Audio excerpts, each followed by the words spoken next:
আমরা বরাবরই আপনি আমার সঙ্গে চলুন ভাই।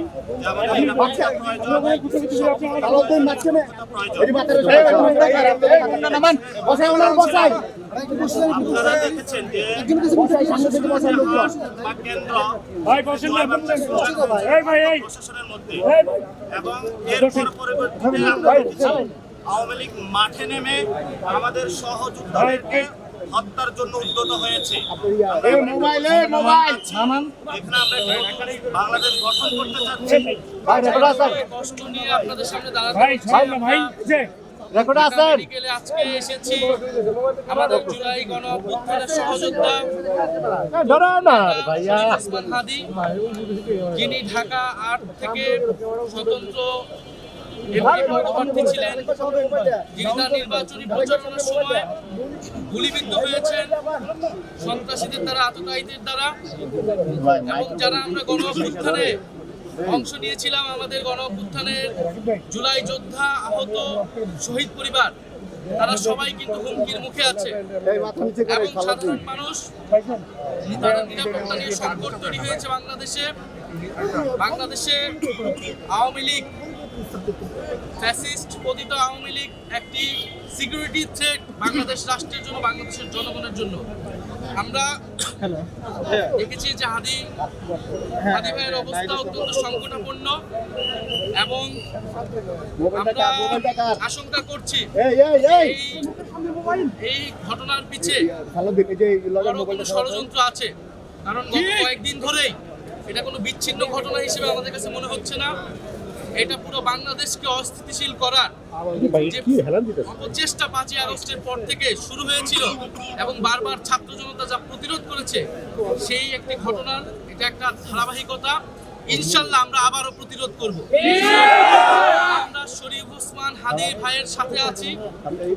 ওনার যে জুলাইয়ের স্পিরিট, আমাদের সেই স্পিরিট আমরা প্রত্যেকে ধারণ করি। আমাদের দল মত ভিন্ন হতে পারে, আমাদের ব্যানার ভিন্ন হতে পারে, কিন্তু জুলাইয়ের প্রশ্নে, বাংলাদেশের প্রশ্নে আমরা ঐক্যবদ্ধ। আমরা জুলাই বিপ্লবীদের প্রতি আহ্বান জানাই, আমরা ফ্যাসিবাদ বিরোধী সকল রাজনৈতিক পক্ষের প্রতি আহ্বান জানাই, ঐক্যবদ্ধ হন। আমরা ঐক্যের ডাক দিচ্ছি, আহ্বান জানাচ্ছি। এবং এই ষড়যন্ত্রের পিছে, এই হামলার পিছে, এই গুলির পিছে যারা দোষী, অবশ্যই আগামী ৪৪ ঘন্টার মধ্যে তাদেরকে গ্রেফতার করতে হবে। রাষ্ট্র উপদেষ্টাকে গ্রেফতার করতে হবে, নির্বাচন কমিশনকে তার জবাব দিতে হবে, বাংলাদেশের প্রতিটি নাগরিকদের এবং জুলাই যোদ্ধাদের নিরাপত্তা নিশ্চিত করতে হবে। আমরা আজকে রাত থেকে মাঠে থাকবো এবং যেখানে আমরা ফ্যাসিবাদীদের ষড়যন্ত্র দেখবো, আমরা সেটা প্রতিহত করবো।